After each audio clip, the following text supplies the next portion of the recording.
vídeo? Ninguém. Ah, João, vocês têm que ler todos os textos, entendeu? Depois tira menos de 800, não sabe por quê, né? Não leu a proposta.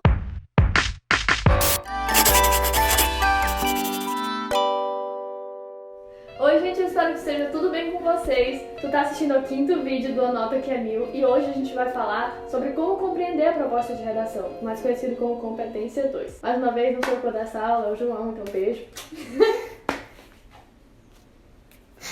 Pode ser não. Achei.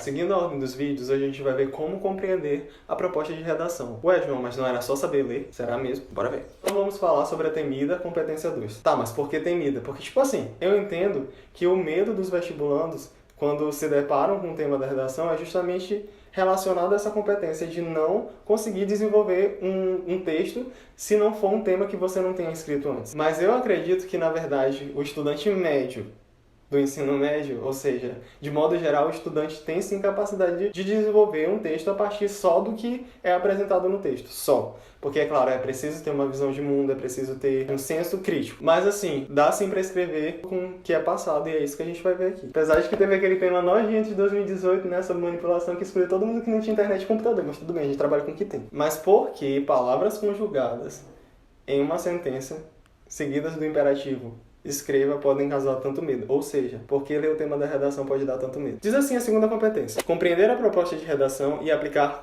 conhecimentos de várias áreas do conhecimento para desenvolver o tema dentro dos limites estruturais do texto dissertativo argumentativo. Então, como esse vídeo é sobre compreensão, a gente vai focar nessa primeira parte. A segunda, sobre a utilização de várias áreas do conhecimento, a gente vai ter em outro vídeo. Aguarde. Então, o primeiro ponto sobre isso que a gente deve tratar, se o que rege a competência é falar a palavra compreender, o que a gente precisa fazer é ler toda a proposta, não só o título, não só o tema, mas também os textos motivadores. Isso porque a gente deve fugir do tangenciamento. Toda a informação que é colocada ali é justamente voltada para que haja um recorte temático, que a gente compreenda esse recorte e trabalhe no texto justamente o que é necessário que seja trabalhado, nada que esteja fora. Mas então, o que é tangenciamento? Imaginem que o tema da redação é como se fosse uma estrada. E toda estrada tem um acostamento, ou pelo menos deveria ter. Quando você está escrevendo a redação, imagina que você fique o tempo todo no acostamento. É basicamente isso. Tangenciamento é quando você utiliza partes do tema para falar o tempo todo. Partes que não são necessariamente a linha principal, mas que fazem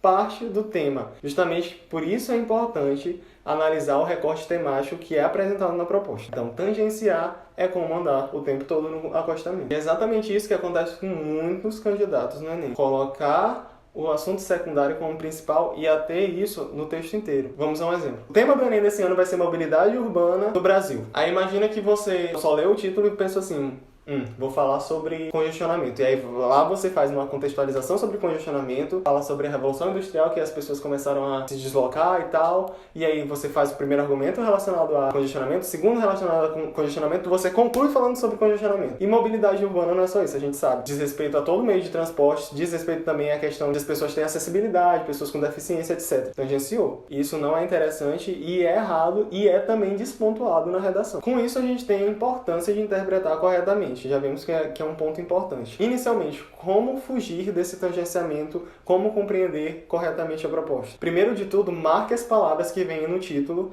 e as retome, se possível, no texto. Porque assim, além de tu estampar na cara do corretor o tema no teu texto, também vai se ater a ele e desenvolver a partir do momento que tu está escrevendo ali, com as próprias palavras, inicialmente, as palavras fiéis do tema, e depois só através de sinônimos. Isso é muito importante. 2, que é uma dica que eu também fazia. Assim que eu via o tema da redação, eu colocava logo sinônimos das palavras, justamente para, além de eu enriquecer o vocabulário da minha redação e não ficar em dúvida na hora mesmo que eu fosse escrever, isso me ajudava a pensar logo, desenvolver o tema através dessas palavras-chave. 3. Ainda que o tema não apresente diretamente uma problemática, pense a respeito dela inicialmente. Por exemplo, a gente teve o tema de 2019 que não foi diretamente apontado como um problema. Foi simplesmente o acesso ao cinema. Isso diretamente não é um problema. Mas por que seria colocado um tema no formato dissertativo argumentativo se não houvesse uma problemática? Então é preciso pensar a respeito da problemática logo inicialmente, para você não ficar naquele nível do senso comum e falar apenas o que é comum. O que é óbvio.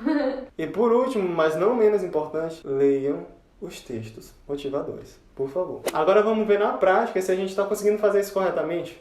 Vem comigo. Então vamos logo começar com polêmica, que foi o tema de 2018. A manipulação do comportamento do usuário pelo controle de dados da internet. Esse tema, assim como o de 2015, que foi publicidade infantil em questão no Brasil, dificilmente seria entendido só você vendo assim o título, o enunciado do tema. Primeiro que o tema que a gente vai discutir agora, que é o de 2018, tem muitas palavras. E no caso de 2015, tem uma ambiguidade, tipo, é publicidade infantil, publicidade voltada para o público infantil, ou é a publicidade que as crianças fazem, entende? Mais uma vez, essa é a importância de você ler toda a proposta para poder entender o recorte temático, a linha de raciocínio que parte do tema. Voltando ao tema de 2018. Afinal, esses dados são pessoais? São dados de pesquisa? Documentos? Esse comportamento do usuário é só na internet? Ou é levado também para a vida cotidiana? Esses questionamentos vão ser respondidos justamente lendo toda a proposta, os textos motivadores. Então a gente vai fazer isso agora, juntos, beleza?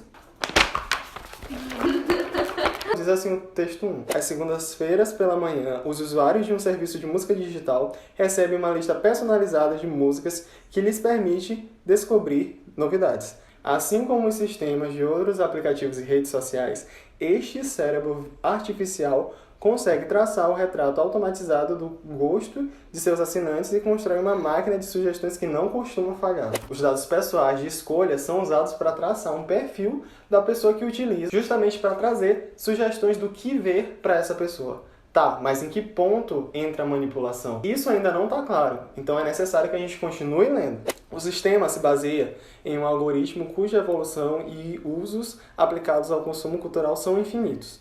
De fato, plataformas de transmissão de vídeo online começam a desenhar suas séries de sucesso rastreando o banco de dados gerado por todos os movimentos dos usuários para analisar o que os satisfaz. O algoritmo constrói, assim, um universo cultural adequado e complacente com o gosto do consumidor, que pode avançar até chegar sempre a lugares reconhecíveis. Dessa forma, a filtragem de informação feita pelas redes sociais ou pelos sistemas de busca pode moldar nossa maneira de pensar. E esse é o problema principal. A ilusão de liberdade de escolha que muitas vezes é gerada por algoritmos. E aí a gente encontra o ponto da manipulação, porque justamente esse algoritmo, o texto vai explicar que é um programa utilizado pelo aplicativo justamente para trazer sugestões de acordo com as nossas escolhas, molda o nosso uso na internet. Então isso faz com que a gente sempre tenha, no uso do aplicativo, um ambiente agradável àquilo que a gente gosta. E aí a gente tem uma problemática. O que é cerceado da gente e quais são as consequências dessa ausência? A gente está começando a entrar na linha da problematização, que é super importante para esse modelo de texto. Percebem que agora a gente tem uma visão muito mais ampla e ao mesmo tempo direcionada do que é o tema, muito maior do que o que a gente tinha só lendo o tema em si, só a frase do tema. E isso é justamente o que eu quero fazer com que vocês entendam a partir desse vídeo. Entendam, nada é por um acaso. Por que isso é engraçado? É o meme! Sobre o texto 2, eu fiz a leitura quando eu fiz o Enem, fiz agora também antes de fazer o vídeo. Então assim, ele não acrescenta muitas coisas. Ele parte da mesma linha sobre a explicação que o algoritmo é utilizado para escolher o que você vê na internet, só que agora partindo de um âmbito mais político. O que pode dar sim uma linha de problematização, mas ao meu ver, não foi nada de novo sobre o sol. Nem tudo é perfeito. Mas também que fique claro, né? Vocês só vão saber disso se vocês lerem. E, de novo, eu repito, leiam os textos motivadores. Texto motivador de número 3. Nesse aqui a gente tem dados. 64,7% das pessoas de 10 anos ou mais de idade utilizaram a internet. Cerca de 85% dos jovens de 18 a 24 anos de idade e 25% das pessoas de 60 ou mais de idade utilizaram a internet. Finalidade de uso: enviar e receber mensagem de texto, 94%. 76%. Assistir vídeos, inclusive programas, séries e filmes. Conversar chamadas de vídeo ou voz. É enviar ou receber e-mails, correio eletrônico, 69%. São informações que, na verdade, não ajudam tanto a compreender a respeito da linha do tema, mas te dão aparatos para que tu possa gerar comprovações. Por exemplo, o fato de muitos jovens usarem a internet pode ser prejudicial, porque é justamente nessa fase que a gente está construindo um pensamento crítico, construindo a maneira de pensar, e isso pode ser ruim, levando em consideração que há uma manipulação segundo o tema. Então vamos ao texto 4. Mudanças sutis nas informações às quais somos expostos podem transformar o nosso comportamento. Então, na primeira frase desse texto, a gente já vê que há uma afirmação que há uma manipulação, porque ele fala que essas modificações podem sim transformar o nosso comportamento. Então, assim, a gente já não vai partir de um princípio de negar o tema, a gente vai a partir da existência da manipulação. Ponto importante. As redes têm selecionado as notícias sob títulos chamativos como Trending Topics ou critérios como relevância. Mas nós praticamente não sabemos como isso tudo é filtrado. Quanto mais informações relevantes tivermos nas pontas dos dedos, melhor equipados estamos para tomar decisões. No entanto, surgem algumas tensões fundamentais entre a convivência e a deliberação, entre o que o usuário deseja e o que é melhor para ele, entre a transparência e o lado comercial. Quanto mais os sistemas souberem sobre você em comparação ao que você sabe sobre eles, há mais riscos de suas escolhas se tornarem apenas uma série de reações a cutucadas invisíveis. O que está em jogo não é tanto a questão homem versus máquina, mas sim a disputa decisão informada versus obediência influenciada. Quando eu li isso, eu fiquei refletindo. Nossa, eu achei muito incrível, né? Fiquei até com medo agora. No final desse texto, a gente vê que o autor traz essa questão de que a gente não é confrontado em meio a essa manipulação, porque a gente vai ver só o que é agradável às nossas opiniões. E isso é um fator importante. Aí, novamente, a gente já tem outra linha de problematização, porque o fato de a gente estar em um ambiente que a gente vê só o que é agradável não nos traz contribuições para o nosso senso de criticidade, nosso senso de visão de mundo, entendeu?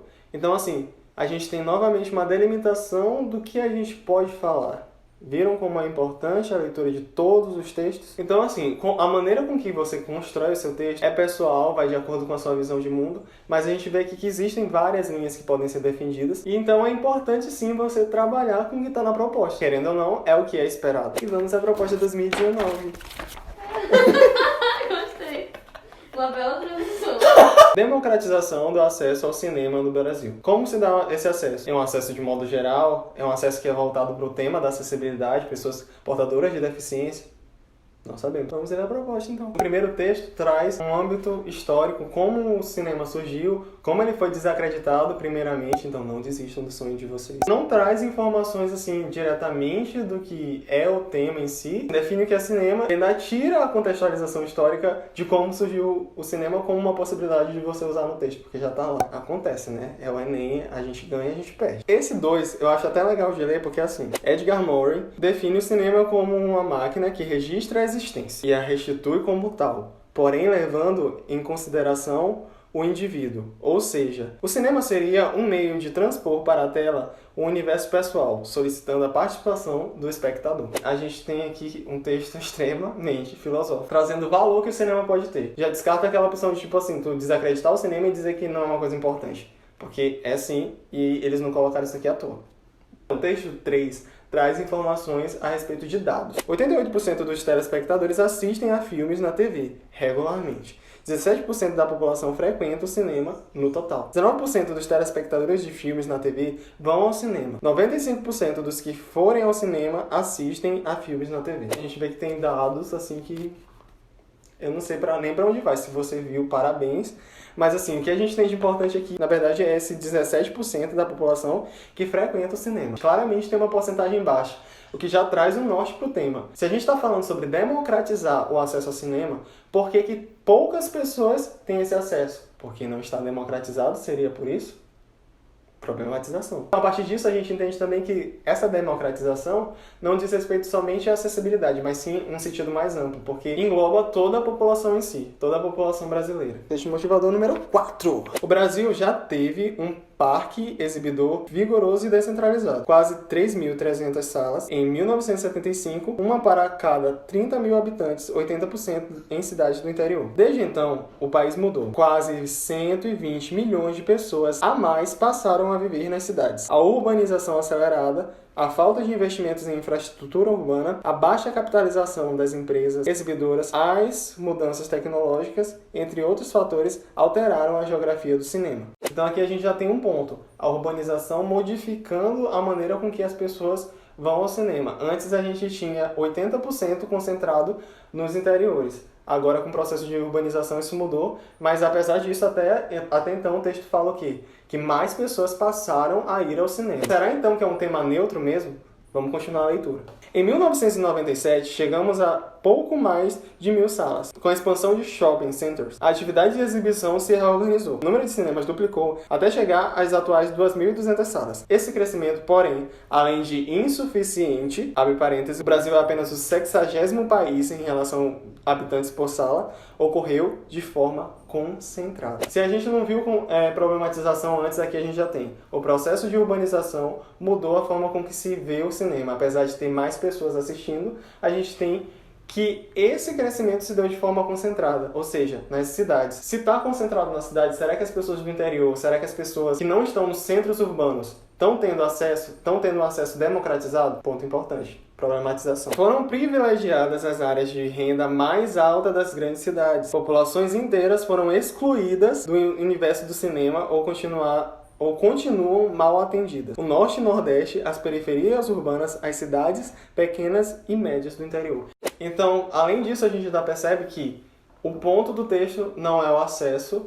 Claro, está escrito lá, mas o que é esperado é falar da falta de acesso e o que falta para que verdadeiramente a gente viva num espaço de democratização ao acesso ao cinema. Uma dica: não utilizem analogias, contextualizações ou argumentos secundários de maneira que eles ocupem muito espaço no texto de vocês. Essa utilização pode causar que você tangencie, porque você vai gastar texto, você vai gastar linhas, você vai acabar se atendo, às vezes até se empolgando com argumento secundário, uma contextualização, isso não é interessante. Você pode acabar tangenciando, então evite. Assim, se você, além dos treinos, souber interpretar bem o que quer dizer, saber utilizar as informações que são dadas em toda a proposta ao seu favor, caso você não tenha tantas informações externas, não existe tema que você não possa escrever. Acredite. Então, hoje a gente viu que a leitura atenta dos textos motivadores, ou seja, de toda a proposta, é super importante, não só para entender a linha de pensamento do texto, mas também para direcionar os seus argumentos em algo que já é esperado. É importante focar também nos termos utilizados na escrita da proposta. É importante também retomá-los sempre que possível. Fuja do tangenciamento, olho no tema, foco no tema.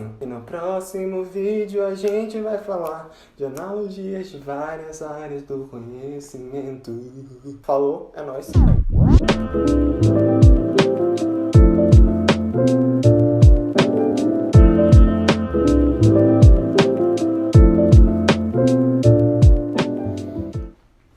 Então vamos à próxima. Tu vai mudar alguma coisa aqui? Não pode não. Posso continuar? Sempre quis falar isso.